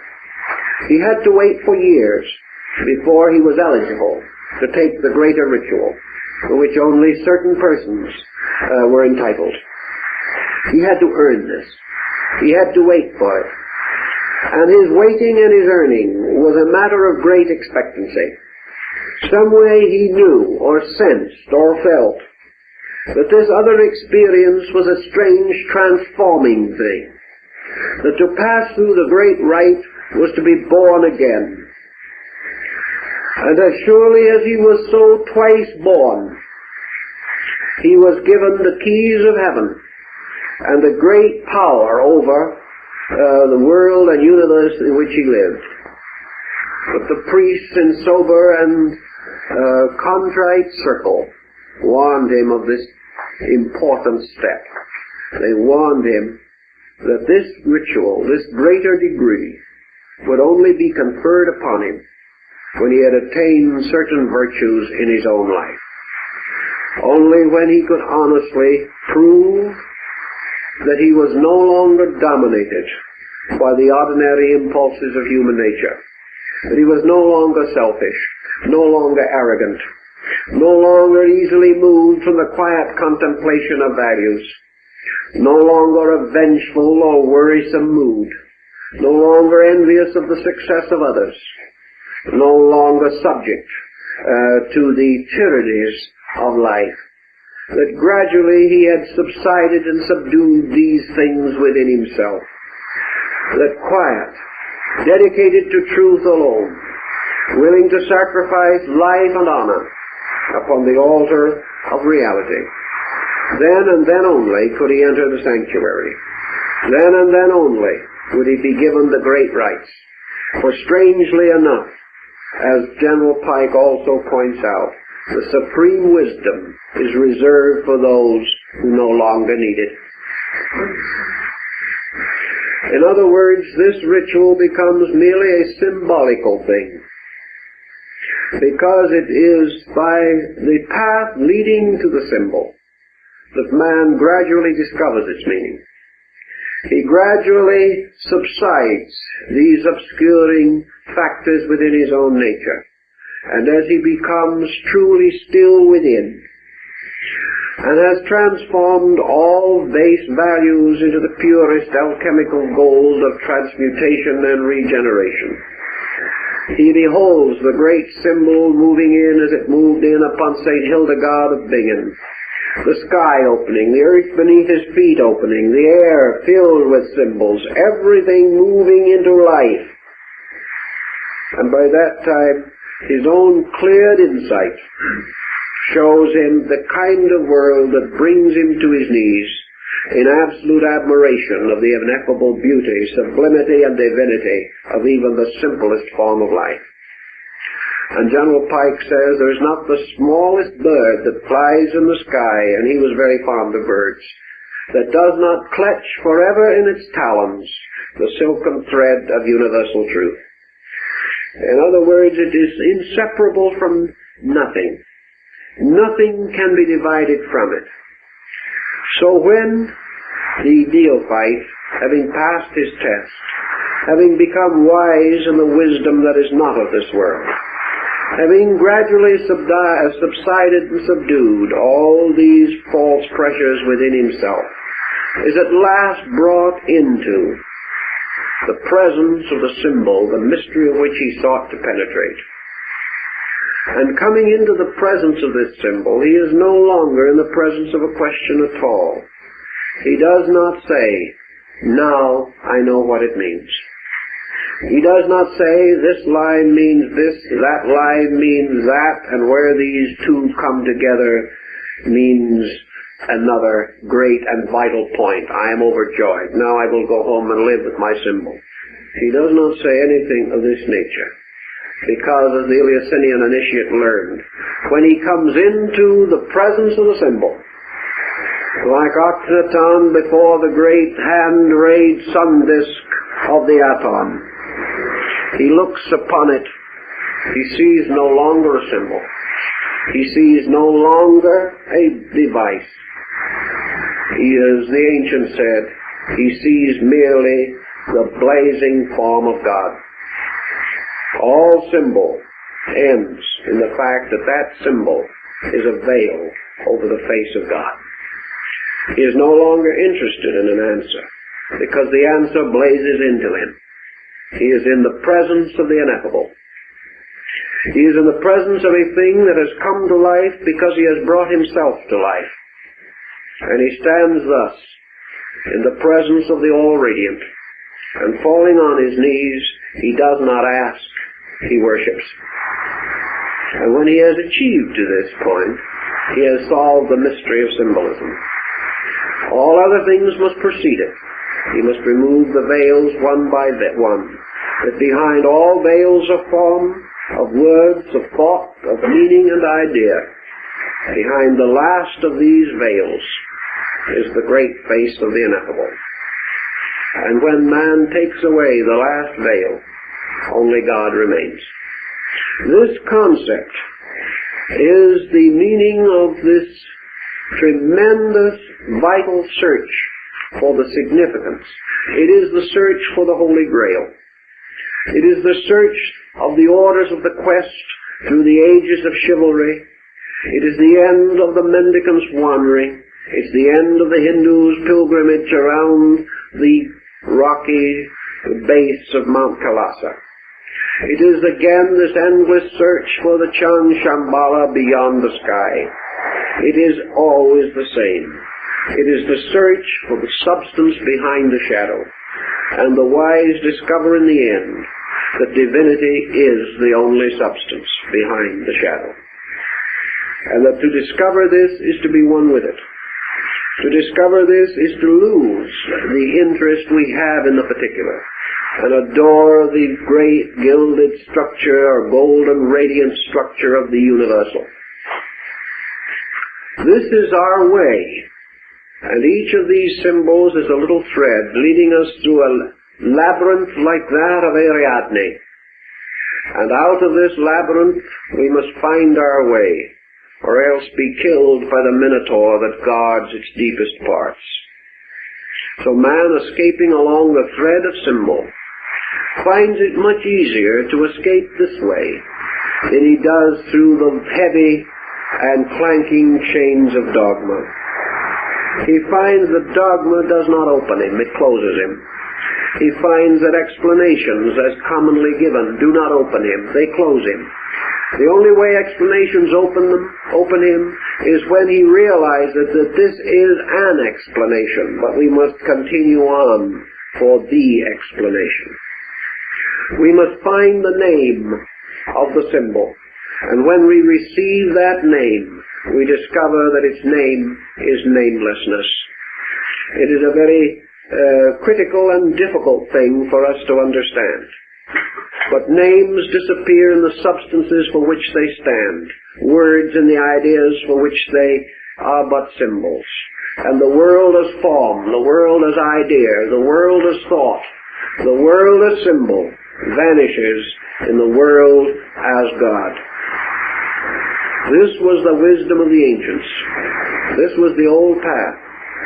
And this is the path that General Pike sought to re-engrave upon the hearts and souls of those who followed in his footsteps in the pathway of the degrees of the Scottish Rite of Freemasonry.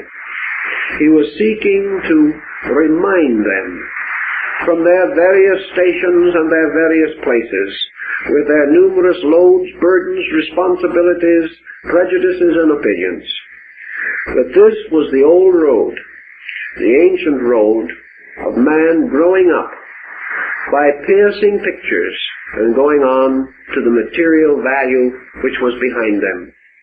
That all these pictures are actually part not of man's knowing truth, but of man's becoming truth. That the end of the symbol is that man himself, as the great symbol, shall unfold.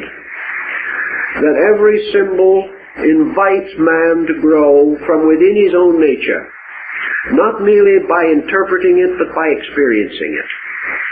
And as his disciplines increase, his vision increases also.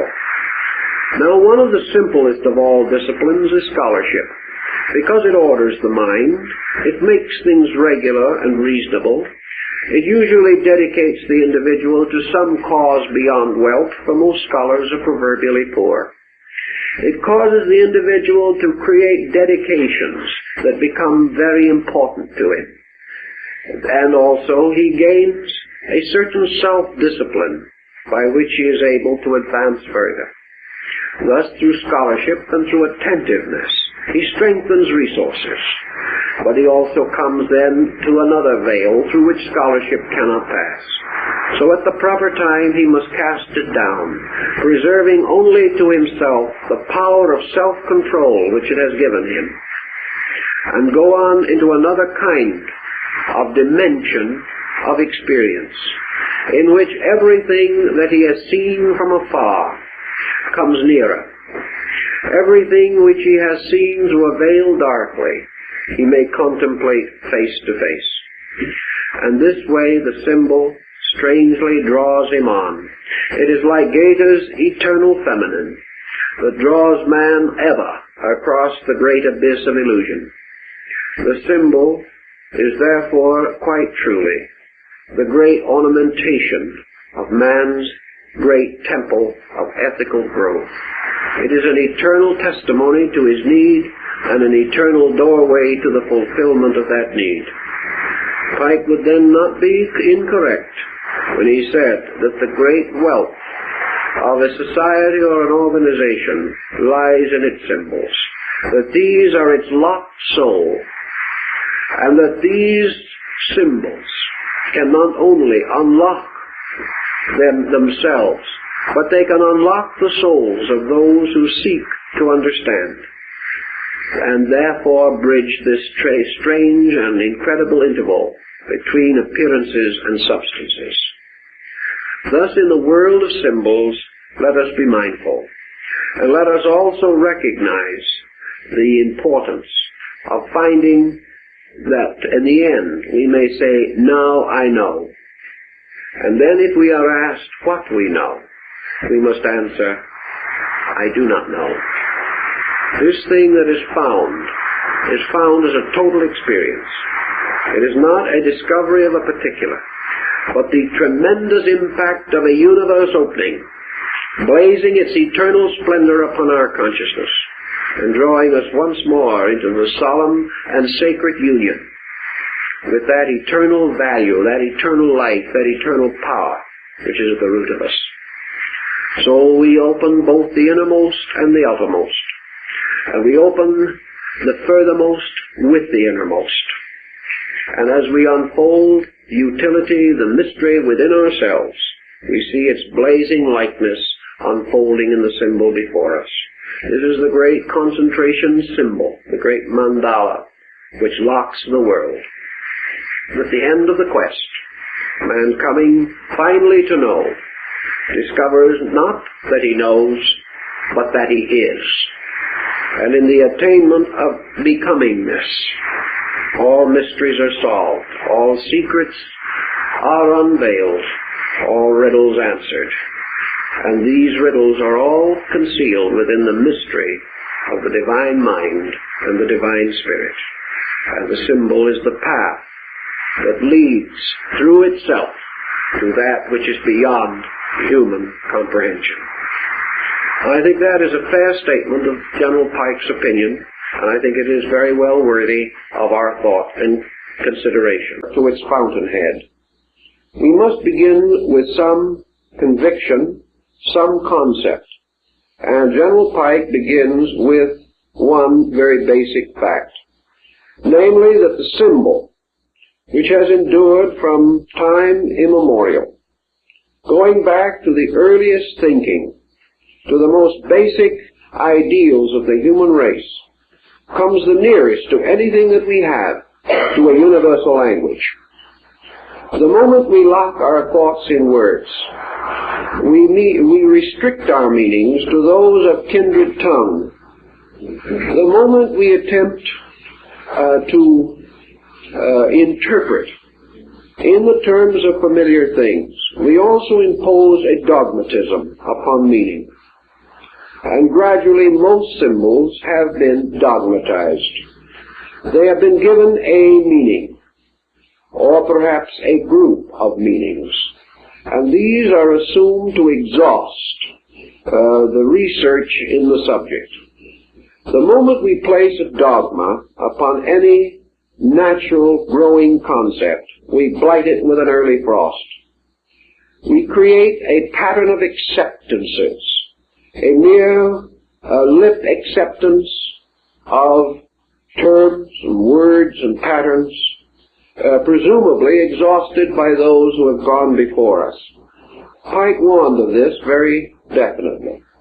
He stated that there may be 1,000 interpretations already known for a certain symbol, but if we are content to accept any or all of them, we shall some way deprive ourselves of the greatest adventure of all, and that is the personal exploration of the idea, the search within ourselves for meaning, and that the language of symbolism invites us all to search for meaning. He next assumes, which I think most of us here would concur with his belief, that not only was symbolism a language, but it was a language about something. It was a language relating to a particular kind of material, a particular level of fact. And the reason that this fact has remained expressed only in symbolism for thousands of years is due to one circumstance, in itself also undeniable. That is, that men have never found a better way of perpetuating these facts than through symbols. Had at any time the full and true meaning of a symbol been so completely, absolutely, and entirely crystallized that it could be presented in an irrefutable literary or philosophical statement, the symbol itself would have vanished. It would have no longer been significant. Men do not search for that which is found, but for that which is not found.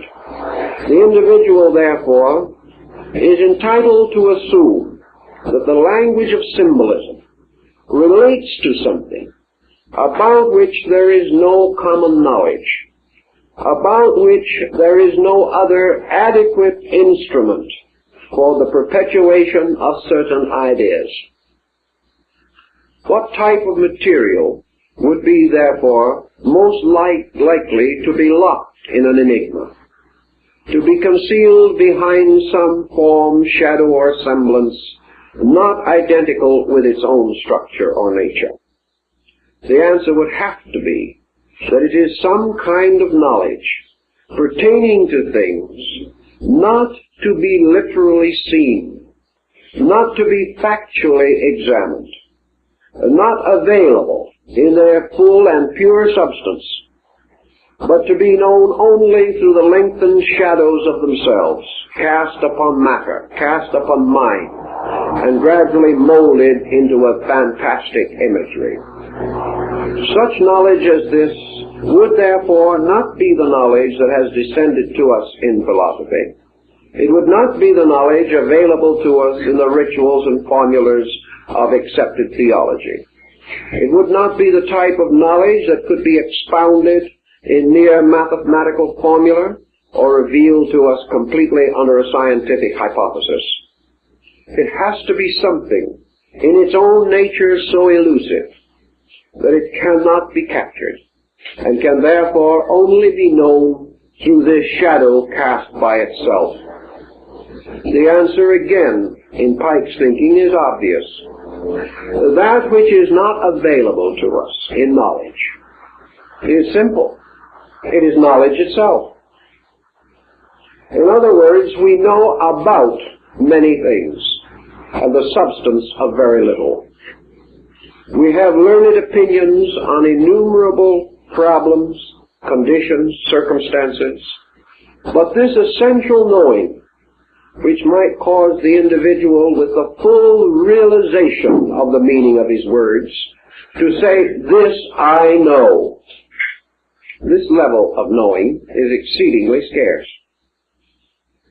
And where it exists, it relates mostly to secondary things. We know that the sun appears to rise. We know the length of days and of hours. We know certain laws of architecture. We know certain ways of analyzing the chemical constitutions of things. By mathematical formula, we can split an atom. But by mathematical formula, we do not know what an atom is. The true and essential knowledge, therefore, is not in its pure substance ever available to man in a natural state. If it comes to him, how does he receive it? He must receive it by revelation, by vision, by intuition, by insight. He must in some way gain it through an experience which he cannot share with others. He may attempt to share, but the moment a knowing passes from him to another, that which comes to him as knowing is accepted by that other as an acceptance, as an opinion, as an interpretation, or as a belief. Therefore, that which we communicate can be believed by others, but that which we communicate can only be known to ourselves. There is this mysterious interval between self and others. And while our own insight may convince us of the inevitable truth of a thing, we also come upon another dilemma. The insight of others give to them different interpretations of the same thing. Therefore, to say I know is not only an indication of penetration, but it is also a completely individual project. The individual can know for himself. He may know that which is necessary to himself. But this knowing, he cannot say, will be identical with the knowing of any other person. He may like to affirm the philosophical concept that if persons come to the same level of insight, they will attain to the same substance of knowing. But as each person is different, it has become exceedingly difficult to assume or to discover even the levels of insight upon which a number of persons may function. The only levels we have available to us are levels of interpretation, levels of believing, and levels of acceptances. Thus, according to General Pike, it would seem obvious that a symbolism which is extended around the world and descended throughout time, to be valid, to be worthy of perpetuation, to hold as it has the admiration of the most learned and the most informed and enlightened of mortals, that this symbolism must deal with these things about which man cannot come to external factual knowledge. These symbols must therefore relate not to effects but to causes, not to consequences as we see them, but substances as they exist in the nature of being. He is strengthened in this concept by another point, namely, that the great wealth of symbolism has grown up around sacred matters. The greater body of symbolism has to do with the attributes of deity, with the substance of human consciousness, with the nature of the human soul, with the substance and material of the human mind, and also, in large measure, with the great circle or cycle of man's psychic experience, leading not only through the years of this life, but postulating the future state of the soul in time to come and beyond the grave. These things, then, relate to certainties which men desire to possess, but which they do not at the present time adequately possess. Thus it is no common knowledge which can be easily rescued and then turned into sermons or into texts, but an uncommon kind of knowledge.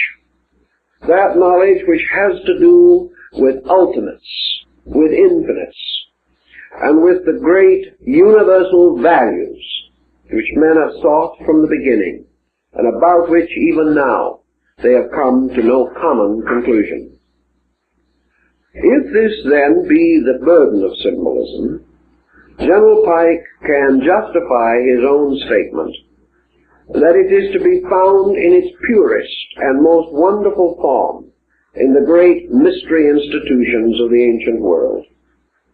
These institutions were dedicated to the greatest spiritual values that we know. And the greater the spiritual dedication, the more luxurious was the symbolism employed, the more fantastic the imagery, the more complicated the keys to its unlocking. And wherever we went, or wherever we go in the search of the ruins of ancient wisdom, we behold the sanctuary ornamented with devices difficult to interpret, of unknown origin, and dealing with the most abstract convictions of man. Now, symbolism then breaks down into a series of patterns, and our beginnings of symbolism undoubtedly go back to the dawn of our experience. And for a moment let us gee upon it. Judged by any test, Pike was a great orator, uniting learning with practical acumen, grace with power, and that imperious magnetism which only a genius can command. Albert Pike was made a master mason in Western Star Lodge No. 1, Little Rock, Arkansas, July 1850. And from that time on, we see the forces at work which caused him gradually to turn practically all of his learning in the direction of Freemasonry. He had brought to it brilliant legal background, a good literary background, and outstanding achievements in poetry and essay, and he also brought to it a tremendous personal capacity for research and study. As a result of his initiation into the order and his gradual increasing interest in it from a philosophical standpoint, we find his following summary of the situation which caused him to devote his entire life practically from that time on, with the brief interlude of the Civil War, to the advancement of the Masonic research program. He says of Masonry, "It began to shape itself to my individual vision into something imposing and majestic, solemnly mysterious and grand. It seemed to me like the pyramids in their grandeur and loneliness, in whose yet undiscovered chambers may be hidden for the enlightenment of coming generations the sacred books of the Egyptians, so long lost to the world, like the Sphinx, half buried in the sands. In its symbolism, which, and its spirit of brotherhood, are its essence, Freemasonry is more ancient than any of the world's living religions. So I came at last to see that its symbolism is its soul." From this foundation, we can perhaps begin to estimate why he devoted the greater part of his effective, mature life to the effort to restore this symbolism, and why, in order to do so, he had to follow an ancient course, and that is to seek in the most remote corners of the world and in the most difficult branches of learning for the keys to these symbols. And also, as he expresses it, he had to penetrate layer after layer of interpretation, the incrustations of ages, the pollutions of both time and era, in an effort to restore as far as possible the primitive meanings of these ancient figures. And so this evening we are going to devote most of our time to exploring along with him and in his way the essential symbols with which he became concerned. Pike would have been the first to point out that these symbols are not the private property of Masonry. These symbols derive themselves from practically every tradition of the world.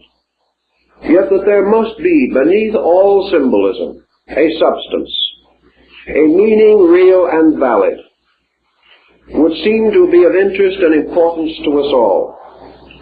For in the search into the field of comparative religion, in which symbolism plays a most vital part, we come constantly upon images and figures difficult to comprehend, confusing, and at the same time utterly fascinating.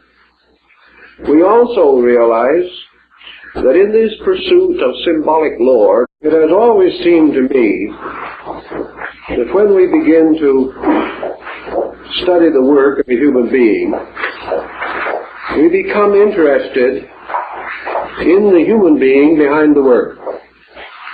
Perhaps this should not be true. Perhaps we should accept things simply on their face value. But we are all tied and bound to the human state, and we like to orient our heroes in that state. We are actually perhaps helped more by the humanity in man than we are in the supposed divinity in man. The humanity brings us close together, and in the case of General Pike, it reveals to us the happy combination of a scholar and a truly delightful person. A person who had many friends simply because he was friendly, and who had an almost unending sense of humor, even though much of his life was burdened with most serious responsibilities. We have tried to have something to say about the General as a person, therefore, each evening, and we're going to select a few points this evening from early articles about him, which perhaps are not generally known and which may not be included in the popular available biographies. After he reached the area of Little Rock, Arkansas, which he came to sometime after 1832, and here became a small village school teacher, teaching in a log cabin schoolhouse, we find that a natural tendency which showed from his early boyhood continued to unfold, and that was his poetic abilities, which were largely recognized and which undoubtedly have contributed to the beauty of the work that he did. We find, for instance, that while he was teaching school, this biographer notes, again his pen was busy, writing verses for the Little Rock Advocate, as well as political articles, under the pen name Casca, which attracted so much notice that Horace Greeley reprinted them in the New York Tribune. And so, shortly after, there was a statewide search in Arkansas to discover who this Casca was, and it finally centered upon this rather amiable, somewhat timid, round-shouldered schoolteacher. And from that time on, his literary fame increased, and he has left quite a rich legacy of good poetry, which will be of interest to one group of persons. Also, Albert Pike was involved in the Mexican War prior to the time of the Civil War, and we find the following notes. In the war with Mexico, Pike won fame for his valor at the field of Buena Vista. and enshrined the story of this occasion in one of his poems. After the war, he took up the cause of the Indians, whose life and happiness fascinated him, and who he felt were being robbed of their rights. He carried their cause to the Supreme Court, to whose bar he was admitted in 1849, together with Abraham Lincoln and Hannibal Hamlin. His speech in the case of the Senate award to the Choctaws is famous, and Webster passed high eulogy